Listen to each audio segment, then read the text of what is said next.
Татарстан и Казань, в частности, один из самых благоприятных регионов для новогоднего туризма.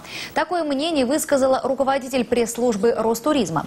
Ирина Щеголькова отметила, что наш регион сильно преобразился за последние 1,5 года. И отдых здесь будет комфортным и не сильно ударит по карману россиян. К слову, в этом году, по прогнозам специалистов Ростуризма, большинство жителей нашей страны будут праздновать Новый год на родине. Таковых будет больше на треть. По информации пресс-службы музея-заповедника Казанского Кремля, только за ноябрьские праздники ежедневно Кремль посещали более 10 тысяч человек. Татарстан сделал просто колоссальный рывок в подготовке именно туристической инфраструктуры. Во-первых, сама Казань чисто, убрано, красиво, замечательные отели, очень много есть достопримечательностей, которые можно посмотреть. Все сделано для того, чтобы туристы чувствовали себя комфортно, удобно, и чтобы они получали как можно больше вообще всякой информации, которая их интересует. Безусловно, конечно, такие места, как и Свияжск, и Булгар, и Чистополь, и Елабуга, это центры притяжения людей со всей страны, и во всех этих местах действительно проделана колоссальная работа, приведено все в порядок. Не стыдно принимать гостей, и все люди, которые побывали в этих городах, и в Казани в том числе, безусловно, уезжают с самыми хорошими впечатлениями.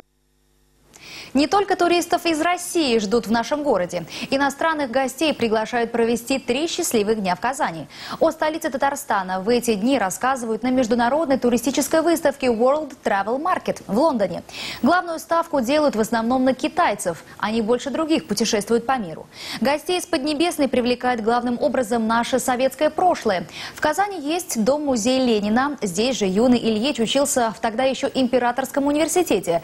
Правда, прямого авиасообщения с Пекином у Казани нет. Но и у этой проблемы, кажется, нашлось решение.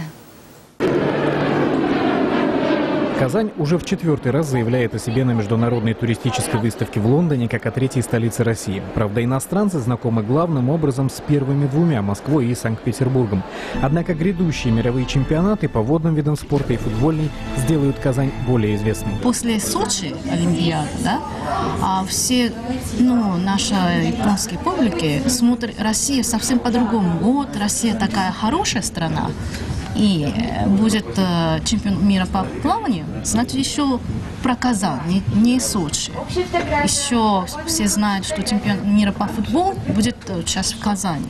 Поэтому Казань сейчас будет очень популярна. Как раз на туристов из Азии нацелена Казань на лондонской выставке столицы Татарстана. Для иностранца регион экзотический. Чем может удивить наш город, сегодня узнали представители 30 зарубежных туроператоров. Казань нужно сейчас рекламировать и говорить о Казани как о туре 3-дневном. То есть 3 дня в Казани. 3 счастливых дня, 3 дня в Казани. Не стоит зацикливаться на выходных. Главная ставка на самого массового туриста – китайцев. Меккой для них может стать, например, дом-музей Ленина. Однако прямых рейсов из Китая в Казань нет. Возможное решение нашли совместно с туроператорами Казахстана. Туда жители Поднебесной летают регулярно. А из Алматы дважды в неделю есть рейсы в столицу Татарстана. Если этот транзитный путь станет популярным, то можно будет открывать прямые рейсы из Китая. Алексей Кулешов, телеканал «Эфир».